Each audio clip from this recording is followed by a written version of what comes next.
What's up everyone, welcome back to the channel. In this video I'm going to show you guys how to use Perplexity for free. Here you guys can see that I don't own a pro subscription, as it says the pro is locked, and these are locked because I don't own a pro paid subscription. I am working on a free subscription. So this is the question that I've asked: what are the Notebook LM and how can I integrate Notebook LM with the Google Gemini?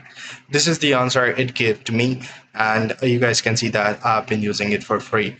So the thing and the right way to use it is to simply attach your Google account with it, and the link to the Perplexity is in the description below. So you just have to click on that link, just authenticate with your Google account, and you will be landed over on this dashboard. Just type in the query you want to ask, and be specific about it if you want to get the accurate answers. And if you just are going to go ahead and prompt it with a vague quotation, it will give you a vague answer.